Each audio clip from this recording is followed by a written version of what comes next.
மரபணு மாற்றம் அப்படின்றது நிறைய பேருக்கு தெரிஞ்சிருக்கு, நிறைய பேருக்கு தெரியாமலேயும் இருக்கு. மரபணு அப்படின்றது என்னன்னா, ஒரு தக்காளிக்குள்ள ஒரு தேள்னுடைய ஜீனை புகுத்தி அந்த தக்காளியை தாக்க வர்ற பூச்சிய அந்த செடியை தாக்க விடாம பண்றது அப்படின்ற மாதிரியான ஒரு scientific it's in testing stage.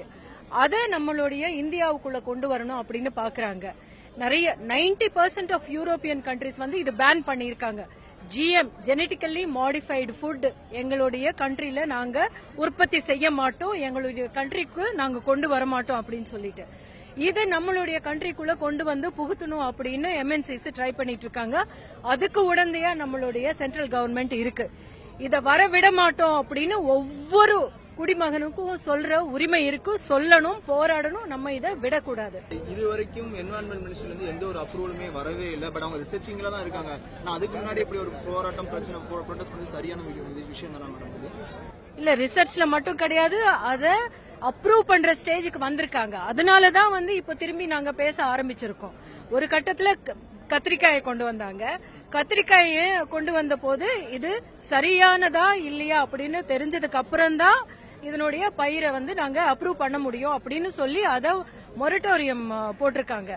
அப்போ கத்திரிக்காய்க்கு மொரட்டோரியம் போட்டுட்டாங்க. அப்போ கடுகுக்கு திரும்பி அவங்க எதுக்கு பண்ணணும்? ஃபர்ஸ்ட் ஆஃப் ஆல் ஒரு பயிரை கொண்டு வந்து அந்த பயிருக்கு சரியா இல்லையான்னு கொண்டு வந்ததுக்கு அப்புறம் தானே அடுத்த பயிருக்கு போகணும்.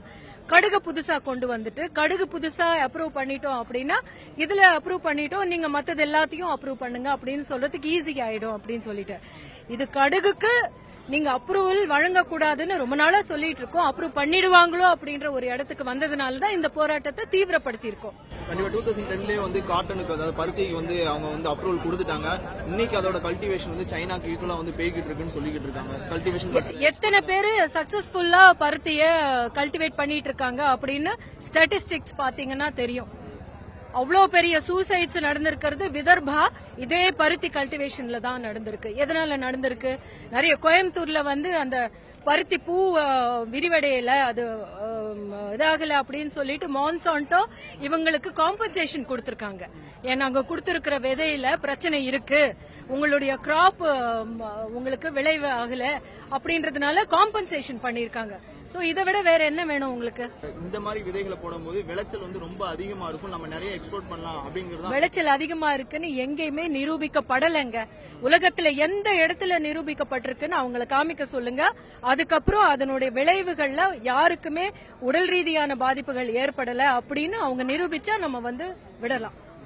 அதுக்கு 50 வருஷம் நம்ம காத்திருக்கணும். ஆக்சுவலா ஒரு ஜெனரேஷன் காத்திருக்கணும். மலட்டுத்தன்மை இல்லைன்னு நிரூபிக்கப்படணும், அலர்ஜிஸ் எதுவும் வரலன்னு நிரூபிக்கப்படணும், கேன்சர் உண்டாக்கலன்னு நிரூபிக்கப்படணும். அது எதுவுமே நிரூபிக்கப்படாம நீங்க வந்து ஒன்னு திணிக்கிறாங்க. திணிக்கிறது நம்மளால ஏத்துக்க முடியாது. உங்களுக்கு அடுத்த கட்ட போராட்டமா சென்னையில என்னெல்லாம் பண்ணலாம்னு இப்பதான் வந்து மக்கள் இத ஒரு சூடு பிடிச்சிருக்கு. இதுக்கு முன்னாடி 2010ல ரொம்ப நல்லாவே பரவலா எல்லாரும் வர ஆரம்பிச்சாங்க, தெரிஞ்சுக்க ஆரம்பிச்சாங்க. இப்பதான் எல்லாருக்கும் தெரியப்படுத்திக்கிட்டு இருக்கோம்.